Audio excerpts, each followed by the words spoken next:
All right, we are here with Jean, Mindy, and Jen from the Friends of Assisi Food Pantry. Welcome, guys. Yay! Thank you for having us. Thanks for having us. Yeah, I can't believe you wanted to come on the show. No, I'm just kidding. I can't believe you wanted us. We thought you were paying us. So. Yeah, exactly. So thank you guys for coming. It's great to have you here. We were thinking about doing something like this a few years ago, but we actually never got around to it. But we're so thankful to start meeting with people who are out there doing something. And you guys are really doing it. You're behind the scenes helping so many people throughout the day, throughout the week.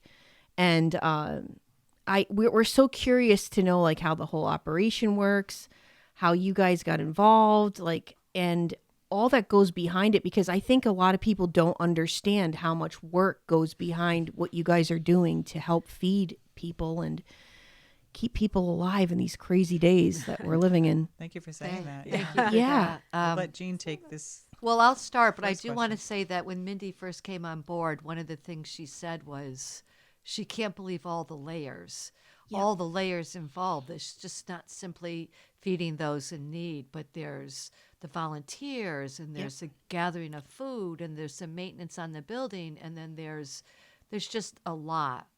And the volunteers is a whole other ministry, and not just feeding people, but also feeding them spiritually and emotionally or whatever, because a lot of people are broken. Our people are broken, and so we can't fix them all, but we just try our best to just like make our lives better just by the way we treat them, and we want to treat them with dignity. How did you get started, Jean? So how we got started. Was it during the days that Sean Yes, and I were going to school yes. at So- St. James? Yep. So 35 years ago, Good Paulette Lord. Bolton. Huh? I said, good Lord. I thought you were saying 34. We all felt that a little bit.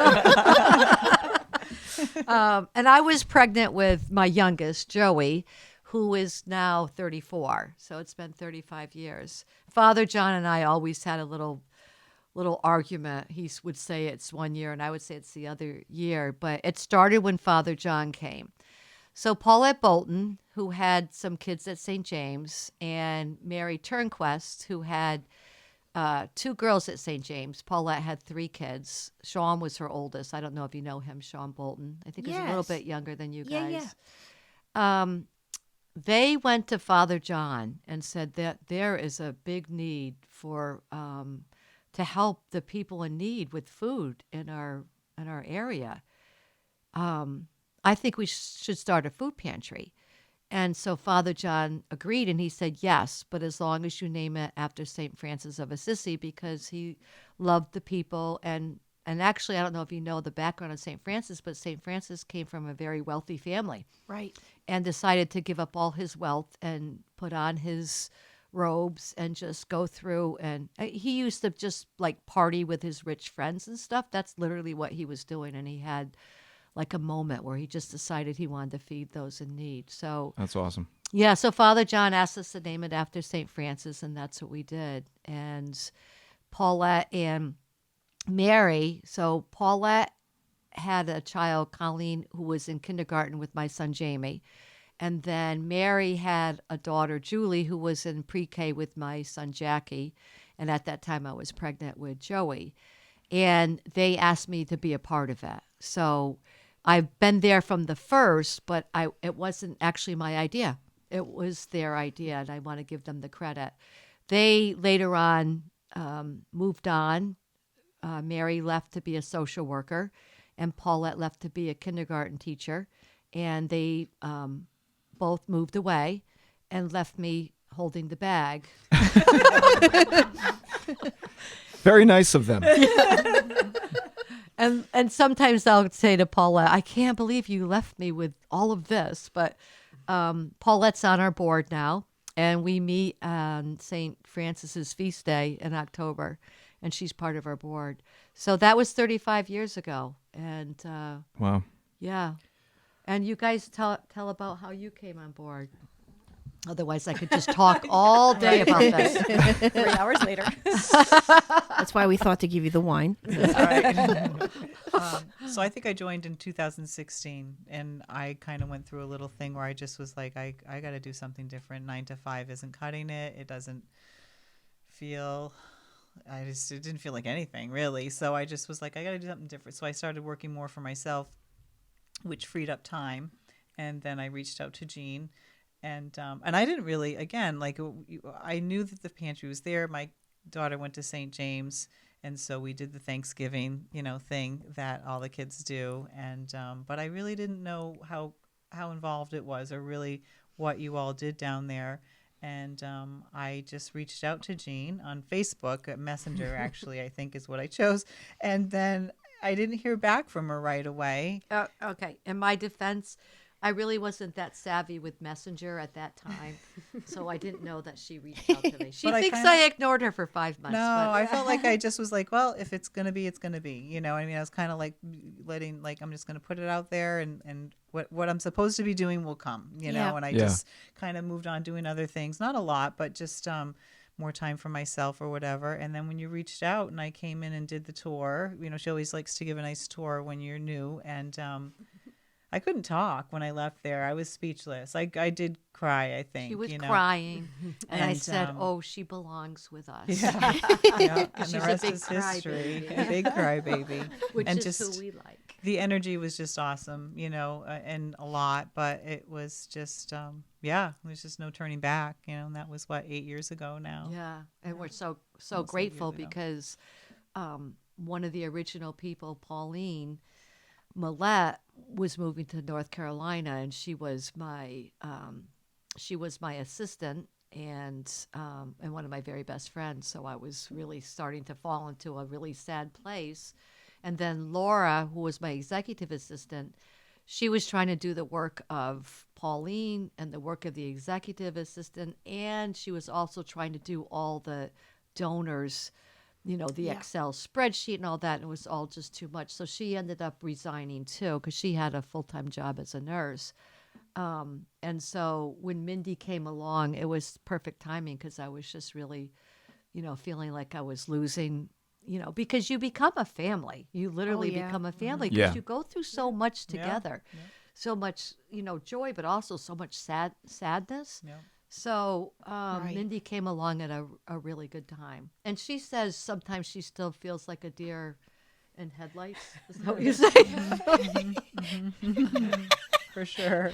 For sure. It's amazing. It is. And I think that, I just think it's a God incidence. I don't know. You know what I mean? We just always say that everyone, and then God bless us for finding Jen. Yeah. Well, she was always around, but now I've been she's around more for a in while. the front lines, and she has just been amazing. So we'll let her tell her story. Her So story. so my boys went to St. James, and that's how I kind of got introduced to the pantry, because the kids at whether they're in National Honor Society or Student Council, they always went down once a week.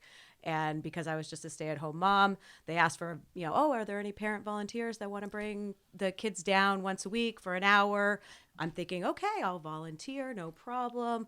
Thinking other people will rotate and this and that. Nope, I was the only one. So every week I would go on Tuesdays and I would grab the 2 or 3 kids that are not my own, from just any of the other students from St. James, bring them down for an hour, and we would just make baskets. We would help whatever help they needed us to do there. Yeah. So I kind of got introduced that way. My oldest son, who's almost 21, which is crazy to say, is I know, right? He was like, oh, I love going to the food pantry, so I want to go during the summer. So I would drop him off every couple of weeks, and he would just stay there for 2 hours, and they would have him do whatever, and I would pick him up. Such a great kid. So he would do that, and then COVID hit, and everything kind of shut down except the pantry, and we had all of a sudden it just became my kids were home, your kids were home, everyone's kids were home, but the pantry didn't shut down. So that just kind of became our bubble. And so it was all right, boys, we're, you're not in school today, or you're done with class. Guess what? We're going to the pantry. So for the entire, 2 Pandemic. weeks plus because we were only supposed to shut down for 2 weeks during COVID, Yeah. right? Yeah. Everything was just kind of like, okay, we just kind of, we changed the whole system during COVID, and the boys and I were there to help. And then I don't know, it was probably like right after that Jean and Mindy kind of said, hey, we need to talk to you. And of course I'm thinking I'm in trouble. What did I do? No, you thought we asked you to do it for 2 weeks. Do you want to be the food coordinator for 2 weeks? No. And she thought she was like on probation. I was like, yeah, I said, let's do a 3-month probation, Oh, yeah, was it months? a 3-month trial, meaning in case you don't like all of this.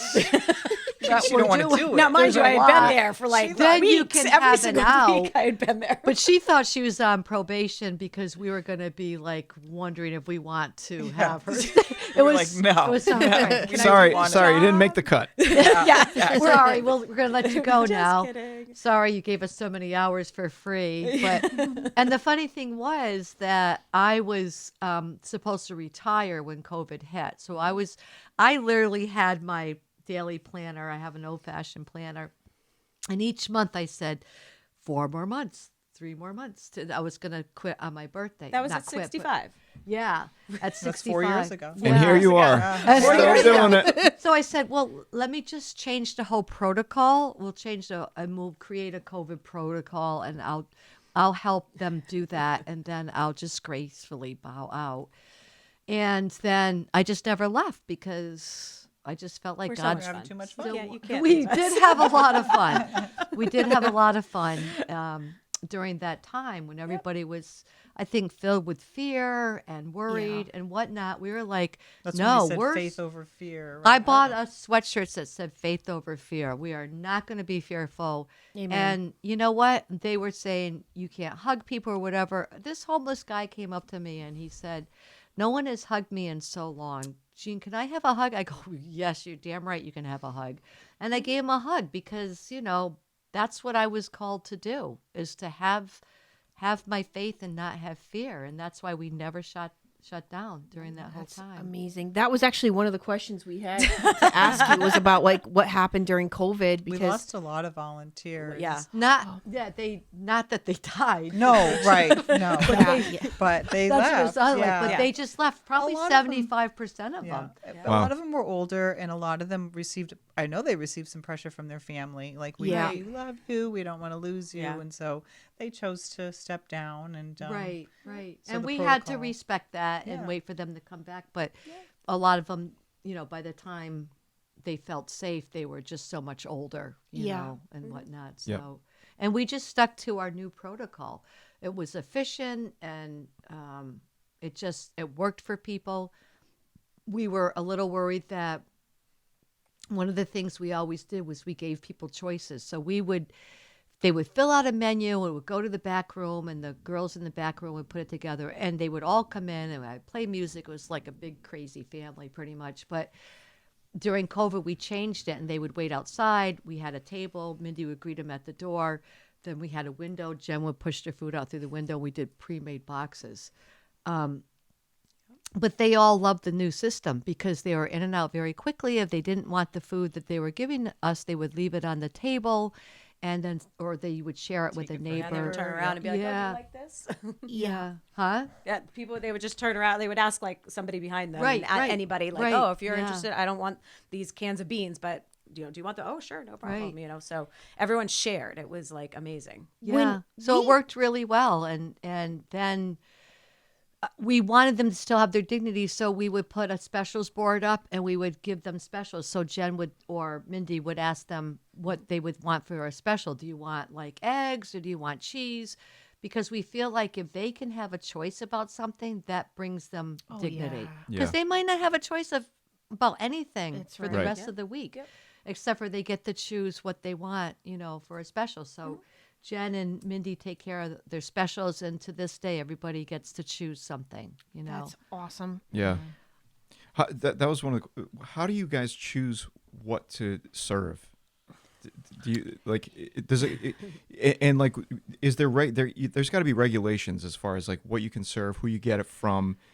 Like, how strict is it? Like how does that work? Do you guys have like? Well, I saw you guys you do get donations from a lot of the local grocery stores that I didn't realize were donating to you. Yeah. Because I think years ago, like a lot of them didn't do that. Am I right?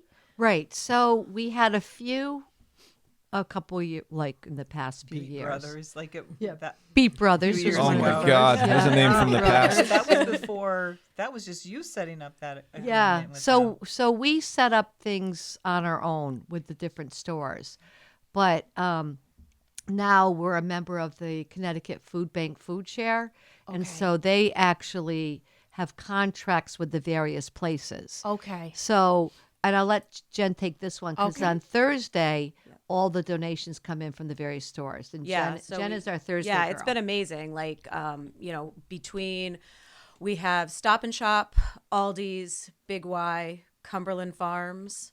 They all they all donate to us on Thursdays. And Yep. so we have various volunteers that will go to those different stores and do the pickups for us weekly. So it's amazing. Yeah. So we get a lot of food that way. We are able to order food that either we can purchase or it's donated to the Connecticut Food Bank. And so we're able to go into an online ordering system so we can order it.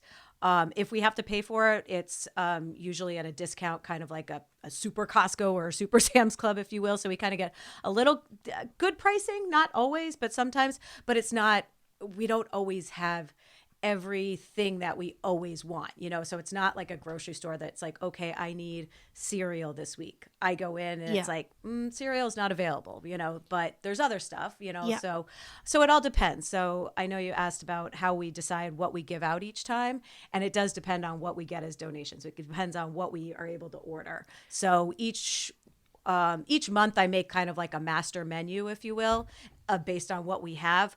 But at any given time, if we serve 30 people on a Tuesday and 40 people on a Friday, we're going through a lot more stuff than I might have anticipated at the beginning of the month. So like we'll tweak the menu as we go through. Right. But we also do get a lot of donations from just various people, like just that see our open, we call him Paul from Putnam, and he comes by with a bag of groceries, and he comes by every week. Same with Jim and Jeff. They stop Oh, by. yeah. They Oh, always yeah, I bring didn't get by to talk to pasta them and today. I sauce. didn't get to talk to them either. No, today. so it's like, so We love various them. people always kind of bring donations. I also make a wish list too, so that some people are like, oh, where's the wish list? It has our days that we're closed. And I'm kind of like, okay, well, we need this or we need that. And so I kind of put it out there. But we always say, like, if there's something that like is drawing to you or there's a sale on something, by all means, we will take anything. Yep. Like there is nothing that we're kind of adverse to. It's like, because we will find a home for it. There's Yep. plenty of people that will come in and be like, oh, I need this. And it's like, I might have that. Let me go check, You got And on Thursday too, just to mention, so we have 2 volunteers going to the Stop and Shop because one is picking up meat, and we could get anywhere from 22 pounds of meat to 422 pounds of Oh meat. my God. We never know what we're going to get. We're a little disappointed when we only got 22 pounds because our clients are used to getting 5 meat choices, Right. not choices, but 5 meat in their bag.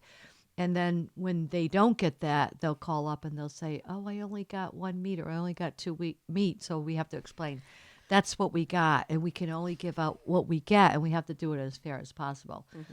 So we get meat from Stop and Shop. And we have another volunteer that picks up bread and pastries. Yep. Yep. And then at the Big Y, we have a pickup of produce, like day-old produce.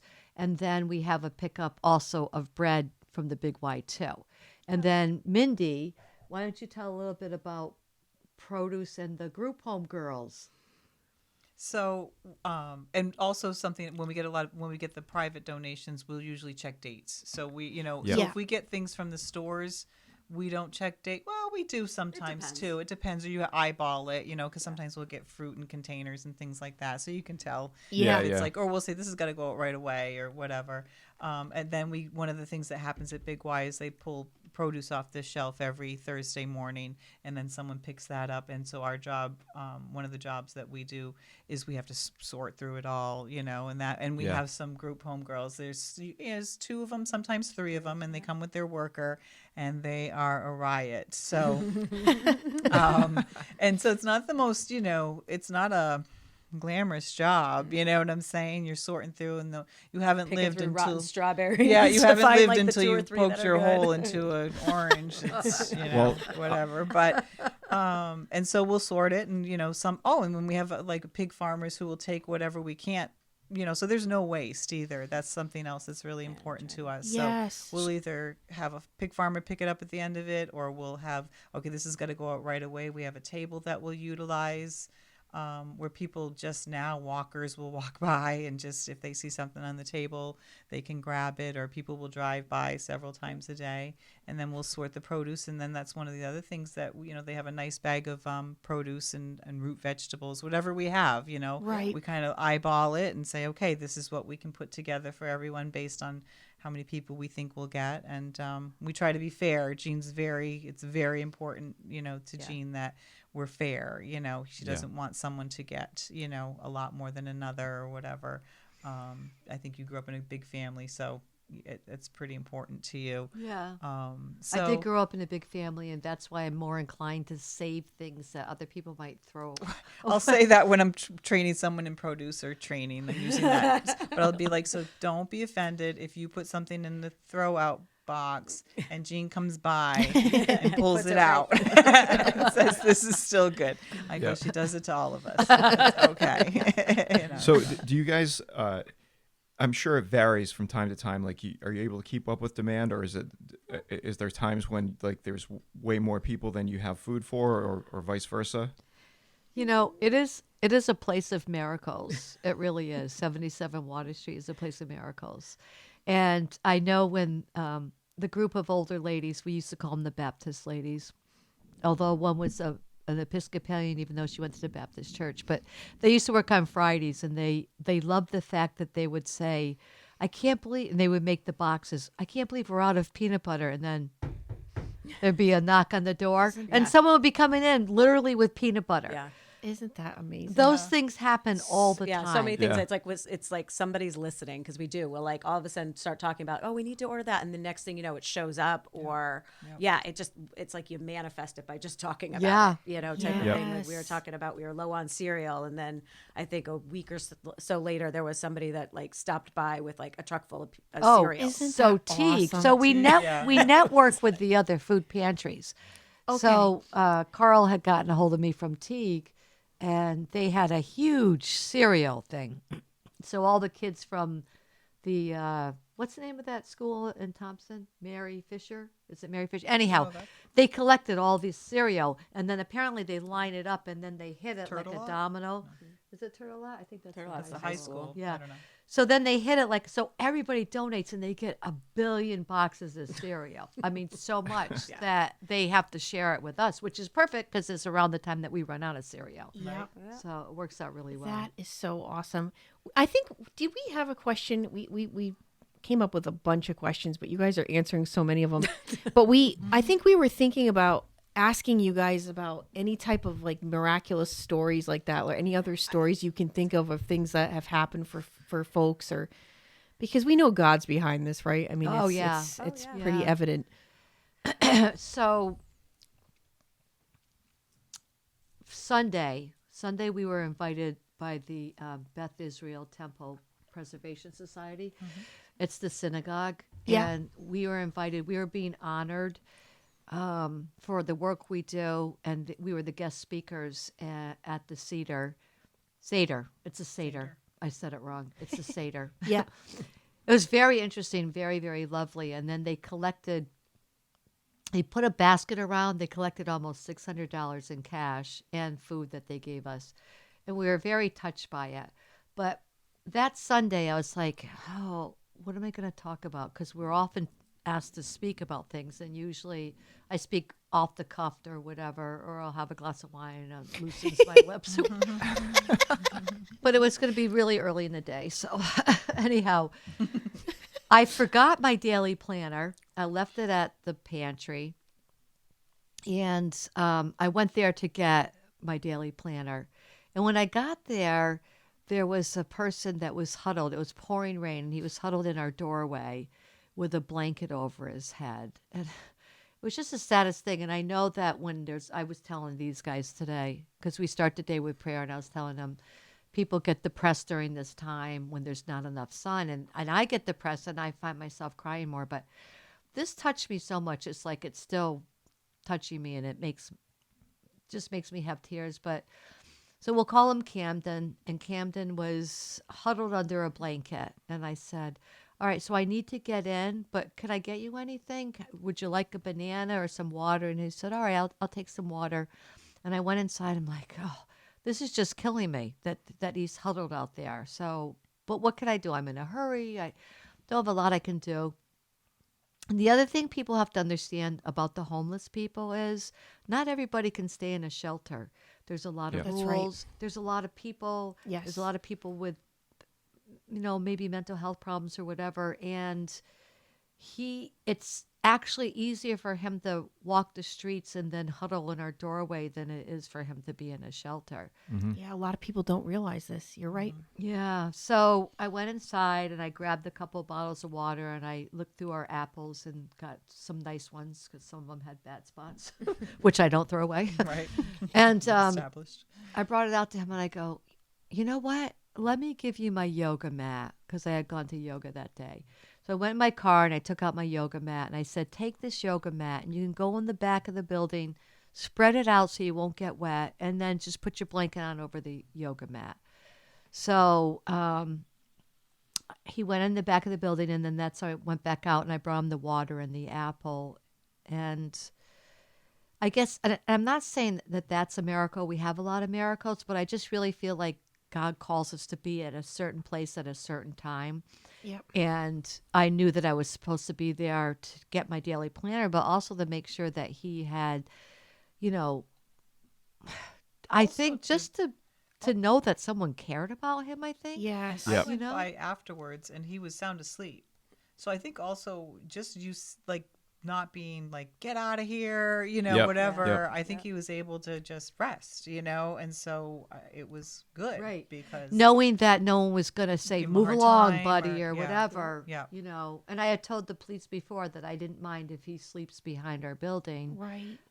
Because I'm okay with that. Like in the summertime, sometimes he'll sleep in the moss and he'll just listen to the river flow or whatever, and I'm okay with that. I mean, what are you gonna do? Like, Right.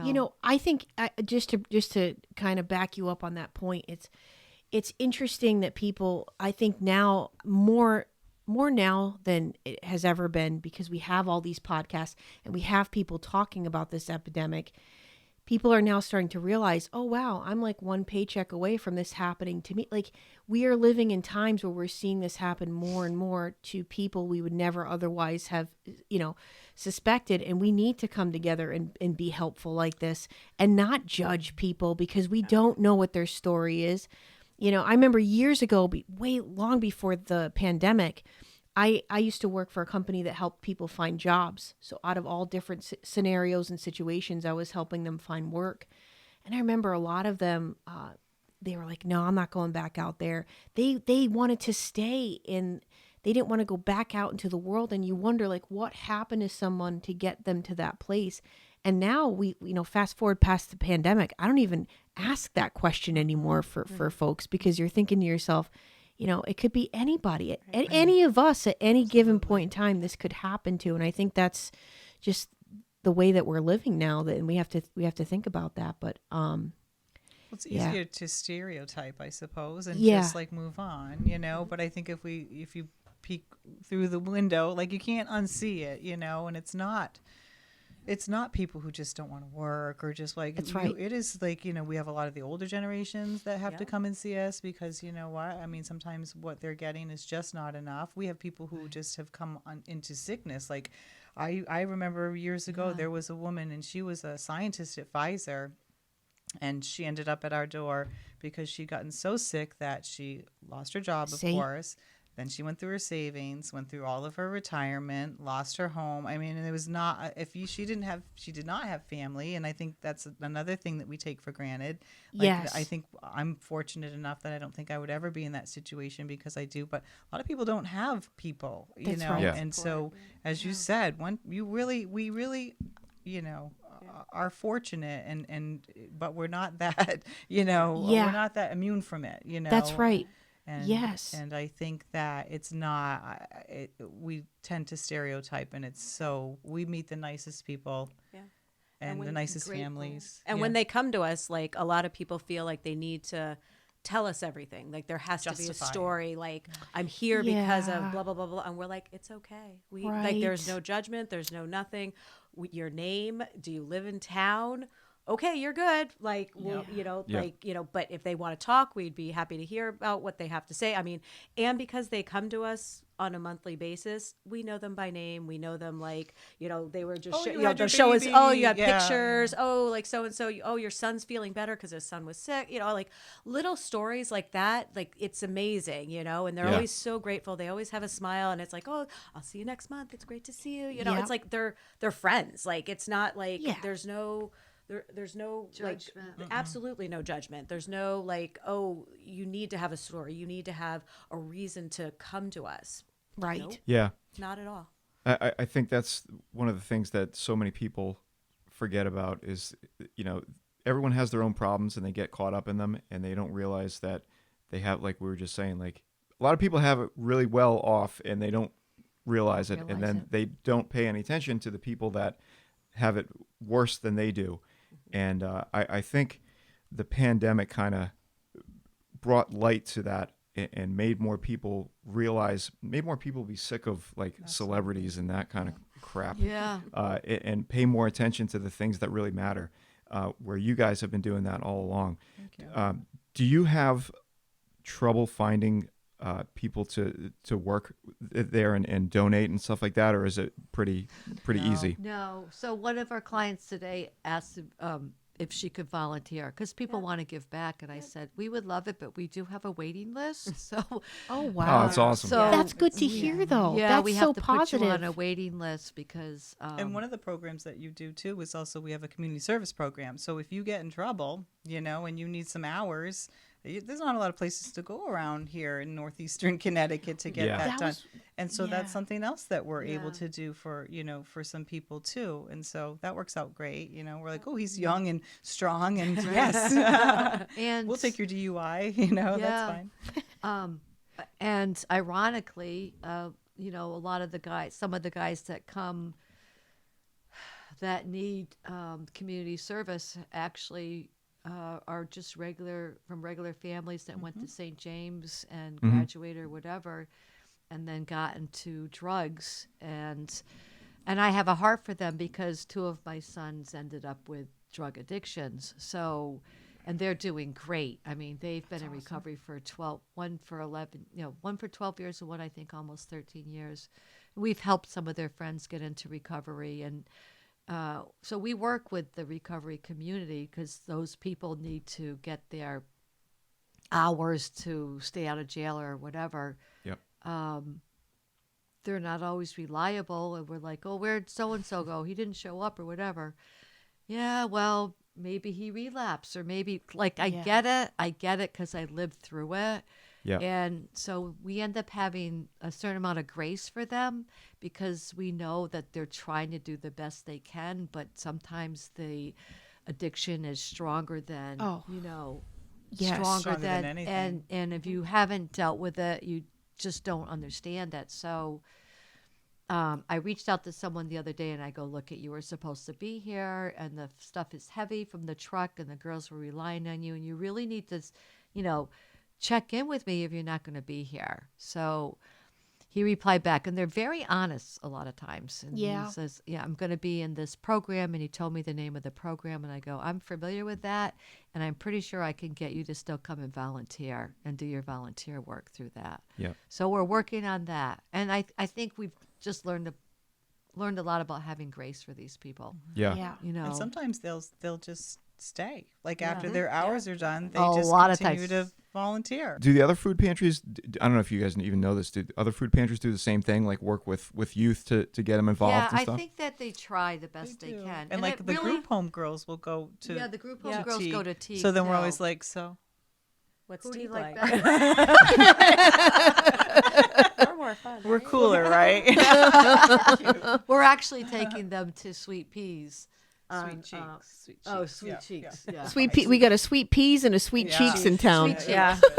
to celebrate their birth. We started that with Sylvia, one of the Yeah. group home girls. She was great, but she got moved on. promoted Yeah. to a group home that's different. city. Yeah, she in the was in the city. city. But She's doing good. she was, so it was her birthday, and she just, had a tiara on and everything. So we had a party for her. So then after that, all the girls were like, "Oh, Where's when the are we tiara? gonna celebrate?" Yeah. My birthday. When are we celebrating my birthday? Yeah. So we're just gonna take the whole group to Sweet Cheeks on the Couple weeks. 24th Yeah, yeah. and celebrate everyone's birthday. Yeah. And we have one of our volunteers, Amy, who's awesome, Jen's friend Amy, and she picks up someone that's a little bit special, and she comes and helps with the produce too. So she wants to celebrate her birthday also. So Yeah. we're just going to celebrate everybody's birthday together. It'll be our treat. Yeah. That's awesome. Yeah. In terms of fundraising, do you guys have to do like your own fundraising, or do you get like We don't grants? do any fundraising at all. Good for The you. grants, we No. just do the one. That's I think awesome. we just do the one We grant. do one Jewett grant for City, Jewett yeah. City. And people ask us to be involved in fundraisers, and we try to keep a low profile. But, for instance, we'll go to the We'll show gospel up. sing-along. Yeah. Yeah, but we don't want to like actively fundraise because We're tired. we don't. We Yeah. We do enough. Give me a break over here. Well, we so- also feel like if people want to donate to us, they're going to donate versus Right. us Right. going out and Yeah. soliciting and being like, "Oh, look at us. Like it's like we try to be a little subtle in that respect. Where we're Right, like, right. if you want to, we're more than happy. Yeah. Right. Yeah, so we're But just like, this month is weird. Like we've got. this month we have a we lot went going to the on. temple. Yeah, and we have then the temple. We got the gospel thing. in a Okay, couple so weeks. yeah, so they're having a gospel sing along. Yep. We've had some. We've been invited to very cool fundraisers. Yeah. Raisers. different We're stuff. not involved. We don't actively fundraise, Right. but if we will go if we're invited to one. Oh, so they're a birthday party. the birthday party. Isn't someone having a birthday party like in November, and she's like going to sell tickets? Yeah, and she was- everything, yeah. Oh and, yeah, You know. Patty Noren. Yeah, yeah. yeah. And so she's just like, this is what's she happening. chose us, and She they're told having us a we big. had to buy tickets. Too. They're having a big awesome. 70th birthday yeah, she didn't want party. presents. She wanted it to be a See, So she fundraiser. wanted it to come Okay. for us. This Yeah. is exactly what we're talking about. See, when we were thinking about people that we wanted to have in interviewing, we were thinking about people who are doing this kind of thing behind the scenes, helping out, not looking for clout about it. You know, like Right. I was telling you guys when you first came in, why we're doing this. Because that isn't that what it's all about? Aren't we supposed to be helping one another? But we were going to ask you the question too of how can we inspire more people out there to start thinking about helping other people? Because I mean, isn't that, it's pretty important. Yeah. Social media has kind of like, I don't know how you guys feel about it, but it's made everyone, not everyone, but the majority of people more self-centered and forgetting about people that need help more than they do. Have you guys had any experience? We've all been around since before social media was a thing, so we can speak on this topic. Right. But do you guys feel the same way? So there is something that just came to mind when you were saying that.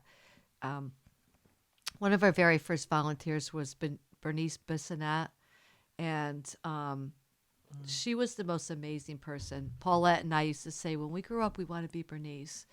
And Bernice and her husband have both passed away. But Bernice taught me something. So whenever we were having a photo shoot, she never wanted to be in it. And I go, why don't you want to be in it? And she said, don't let the right hand know what the left hand is doing. And I'm Yep. like, oh, wow, because she was just so humble. She was so humble. Yeah. And I had another volunteer, Robin Bonnets, and Robin used to say, whenever I say, oh, Robin, you're so great. Thanks so much. Let's take a picture, whatever. No, Gene, I give all the glory to God. I give all the glory to God because he's given me the ability to do this. So we've met so many people along the way that are humble and that are, like they don't want to be in the limelight. They just want to make things better for our community and not get a lot of like, oh, look at me or whatever. Yep. When we do get it, we do like it. I mean, we're just human. We do like it. When people say, oh, look at, and they honor us or whatever. And it is nice because it gives us encouragement Right. and And sometimes incentive. I think people need to like we have so many different people donate in organizations, and sometimes they need that picture. You know what I mean? Or they need There's nothing wrong with that. you know. Yeah. And so we try to honor whatever. If someone really needs that picture with the sign and the, that's super cool. And we have And other that's people who are like, okay. they Yep. just don't even want to give their name, and Yeah. it's like we're like, that's okay Drop too. it and leave as quickly Yeah. as possible. But humility is the whole definitely- gamut. I mean, Nothing wrong with that. Absolutely. Yeah. But we do, the humility is an important piece of it. And I Right, think it's it easy is. with today's society to kind of, you lose it. And we do have Right. fun doing it. But when we go to something like that, the Seder, it's like such a good reminder for us, and because these people are just like, we're doing this for you. And they're so, excited to do it. And they're hoping that it went well. And they want us to speak. And I think just talking about it, like with anything, right? Who doesn't, if you're having a problem, you talk about it. If you need help, you talk about it. It's such a good thing to do. So it gives us a nice opportunity to talk about what we're doing every day and we're not talking about, and so that's Right. kind of a nice piece of it too. Yeah. Well, they just made us feel so important, It's like, and Yes. we just kind of put one foot in front of the other and just do what we're called to do and don't even think about it until someone says, "Oh, you're doing a wonderful job." And we're like, "Oh, that's so nice," Yeah. It's, Do you? it- Oh. no, go ahead. Do you? I was just going to say. Do you think anybody watching this today, that's thinking about getting out there and helping, where should they even start? Should they start like going through 211 and looking at all the different organizations within their area and start calling places? Because I know there's a lot of people I think that would be interested in, like you you're mean saying, in volunteering? volunteering and Almost like just you gotta start. listen to your heart, you know what Yeah. I mean? Like I kind Yeah. of did that years ago, like just like was like, God, like I don't know what I'm supposed to be doing, something more, something different. Yeah. I mean, the 'cause there are- way. there's so And many then, different so that's not organizations. obviously practical advice, but I think that it's like letting go of what you think it's supposed to be is probably the first Yeah. step, and then Yes. it's like these doors open that you don't even know, Yeah. and Right. you're like, Well, and wow. sometimes, like you said, you feel like you're getting called to do something versus I have my piece of paper that says I have to do 10 hours of community service, Right. Yeah. That's for whatever reason, and it's like I feel like we end up, you almost want those volunteers that aren't doing it for a specific reason. It's because Yep. they just feel like they want to go out and help. And like, Yep. I think that's to your point, that it's like, there's so many things that are just like, okay, I have to check this box. I have to do this. This will look good on a resume. And it's like, no, if you're called to do it and you want to do it, you're going to find the area, you're going to find the location, you're Just going to listen. Yeah, you're going to be called, and you'll end up staying because it means more to you versus then, okay, I have to do it. I checked my box and I've done my hours, and you never see them again. And That's a lot of what people it is. have found themselves in, like, a lot of people that will come to us, or they'll be like, I had to take, when I was a kid, we came to a food pantry. So sometimes it's like, what were you lacking when you know what I mean? Yeah. Or like, that's Yep. why some people will end up at animal shelters or whatever. It's like, whatever's in your heart. It's just like, let it Right. shine. It's Right. true. And I want to mention too that like Killenly High School, they have to do 20 hours to graduate. I think it's 20 hours. think they No, have to do 40 something to hours. go to It's prom. 40 hours to Yeah, graduate. to do it. It's So years. we were contacted by someone the other day who has to get 20 hours done before prom. Now, I think this is a great thing because they're doing it because they have to do it. But I'll give an example of the football players. They come down every year during Thanksgiving food drive weekend, and they are the funniest people ever. They're so funny. Like, a lot. we love having them, but it's just so, like this one kid, I said, so I need you to break the carrots down. And what I meant was break them into bags and bag them so that everyone gets carrots. And so I forgot that it was his first time and he wasn't from St. James, so he hadn't helped out before. I went back to check on him and he had broken down all the carrots. Took the literal meeting. Yeah. But I laugh about that. But those kids have the greatest hearts. They have the best hearts, and they're being told you have to go down there and help. But they want to be there. They love being there. They love helping. They're just so eager to help. And we find that with the majority of the kids that have to do community service, They come here thinking, oh, I have to do this, but they leave there thinking, oh, this was great. I really enjoyed it. And we'll see those kids later on just wanting to volunteer. Right. Yeah. Or Ellis Tech donating. kids. Like we'll have, Yeah. So it's not just St. James. We have Ellis Tech kids that do a huge food drive for us. Those kids are the nicest kids. They really are. And then the Marianapolis kids, Jen had them do a whole day of service. Whole week of service. Yes, that's true. A whole week of service. So we find that we meet every kind of kids. The kids, in public school, the kids in private school, or whatever, but they all have good hearts and they all Yep. just feel so good about, just making the world a better place. And they're learning at a young age, and that's super, super important. For sure. Yeah. I Yeah. think anybody watching this today too that has children, like maybe start thinking about getting them off of these devices and getting them out in the community, because Yeah. it does, like you were saying, Sean, it does make a difference to get them doing things like that, because you're going to get older, and what is the video games matter, and the internet and all that stuff is just Right. kind of silly if we're not, again, helping people. Right, Helping each right, other. yeah. Yeah. Yep. Are you guys originally from Connecticut? No. New Hampshire. for me. Upstate New York. San Upstate. Diego. Really? Yeah. You're So, And where are you you're from? all San the way- Diego. Yeah. Oh, you're from San Diego. Oh, wow. So that's why none of you have the New England accent. No. No. maybe. I Yeah. think I have a California accent, but I don't know what that means. So I met my husband in Houston, Texas. Went there to be with my boyfriend and started working as a nurse at a hospital. And my husband took the Greyhound bus from Danielson, Connecticut, and I oriented him to the hospital. And he fell in love with me, and we got married. Oh. That's awesome. Back. And then we moved here. So, and we've been here ever since. Yep. So. Very cool. How long have you guys been in New England for? Since 85 for me. 85. Yeah, I came east to go to school and then just never went home. Oh, okay. So Oh wow, that's what happened. yeah, I Oh. went to undergrad in Pennsylvania and then Oh, went to right. grad school, and that's where I met Brian. And then how did you end up here? Because of Rogers? Well, Brian's family's from Well, Brian's Connecticut. family's Oh, from that's Connecticut, right. but yes, because of Rogers. That's but we right, were in yeah. North Carolina before that, so we bounced around a little. Yep. But So you guys have been here long enough that you have a little knowledge of the area. of New yes. Oh England. yeah. Yeah. Oh yeah. So we like to end every podcast with a little game. So we're going to do a little true and false. Oh boy. And Okay. all the questions are related to New England. Okay. Do you want to do it or do you want me to do You it? can Did we do win it. a prize? Yeah, you can have the rest of the wine because I don't drink it. So Take you it can- home. Yeah. Okay, so these are all true and false. True or false? You just tell us whether the statement is true or false. Okay. Number one, the first American colony was founded in New England. Yes. True. True. New Hampshire. wasn't it? Let's see. Let's see. True. The first American colony was founded in New England, Plymouth Plymouth. Colony in 1620. Yeah. Mass. All right, this is an interesting one. The state of Maine has more coastline than California. True or false? I'm gonna say Oh, true. I don't know. You're going with true? Yeah. You are correct. Oh, wow. Maine has more coastline than California. kidding. It has There's 3,000. so many beaches there. Yeah, it has about 3,000 miles of coastline. And California only has 800. Wow. I would Who have would have never. known?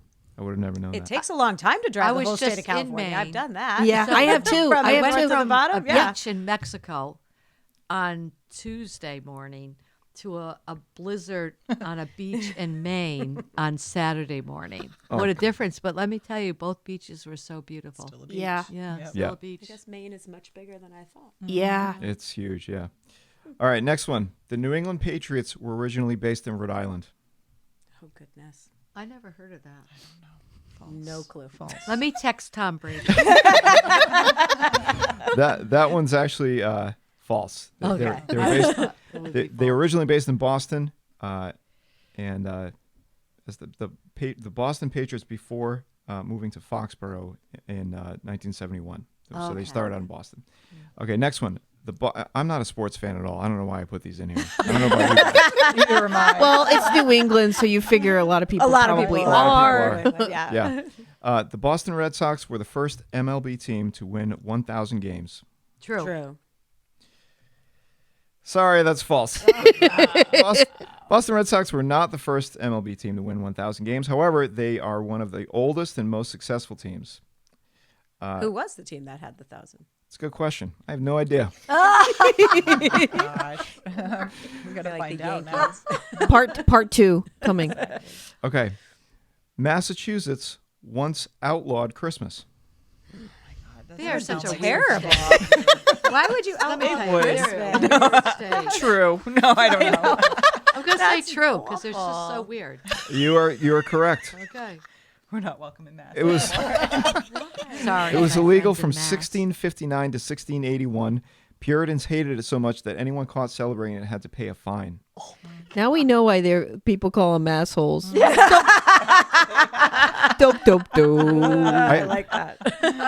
I have this joke with my family when we see Christmas ornaments and decorations up on people's lawns past January. We tell them $50 fine. We just say, look, Get on driving board by with in the that. car. Look at that $50 fine right there. Right. With those giant turns- skeletons. It turns I to keep like things a, up until Little Christmas, January 6th. Yeah. What's the Feast of the Epiphany? Yeah. What is that? Yeah. Yeah, January all right. 6th. Next one. New England is known for having a large number of covered bridges, more than any other region in the U.S. That's true.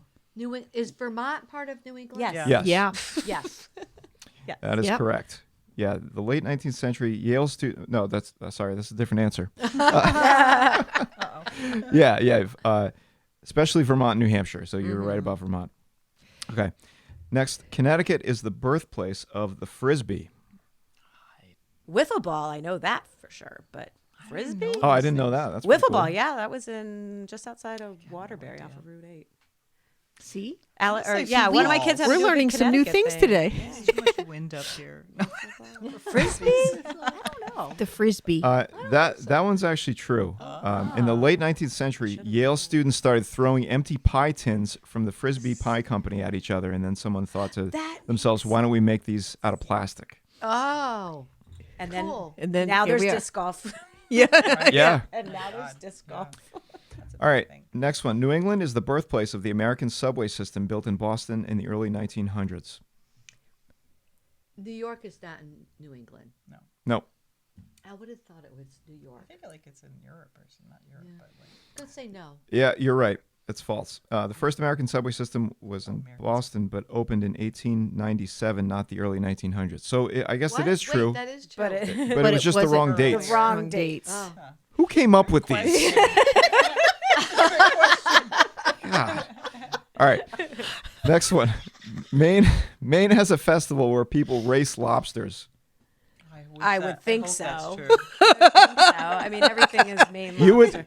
You would think that's true, but it's actually not. I do have to say the best lobster I ever had was in Maine. Oh yeah. Oh, yeah, for sure. You gotta For have, sure. You go to Maine, you When gotta my have nephew lobster. got married, Like you don't Jonathan- actually have lobster in California. Like you have lobster over here. Right, and you can't eat it in Mexico either. No. Their seafood is awful because the Yeah, water's the water's cold not- enough. yeah. Yeah. That's horrible. I don't eat any seafood there. No.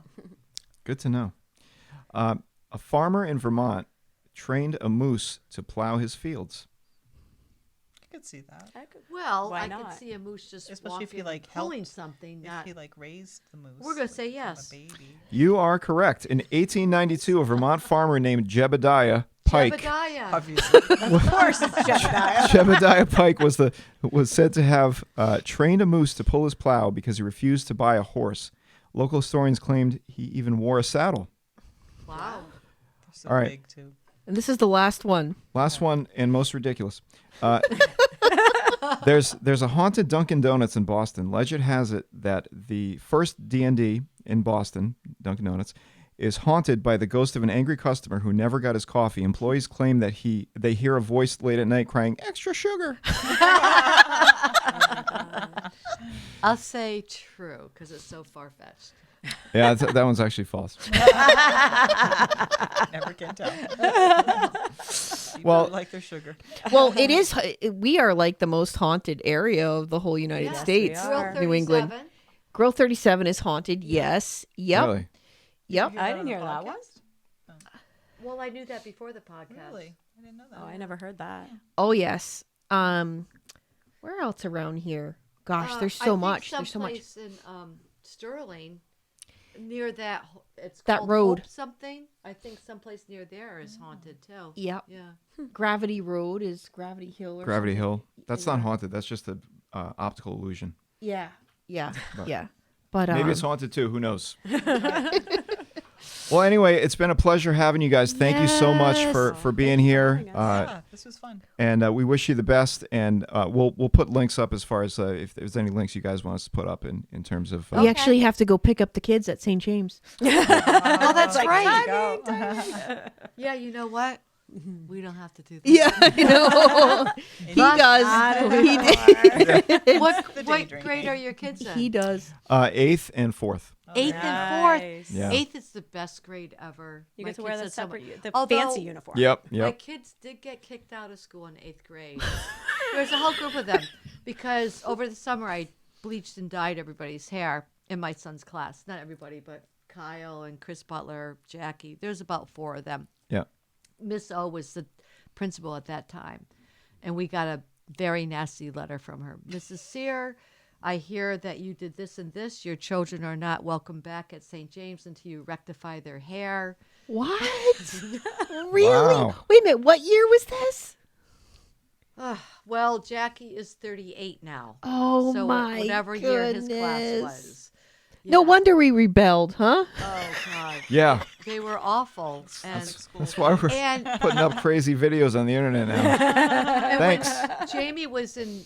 Well, Jamie, I think, was in 1st grade, and he had spiked hair and a mohawk because that was very popular then. Yep. Yeah. And he had a little blue blazer rolled up like so Don cute. Johnson from Miami Vice. have to And find he a- looked so cool. to He find was a walking picture. down the aisle going to church or someplace. And Miss O goes, pulls him by the ear. Did your mother do this to you?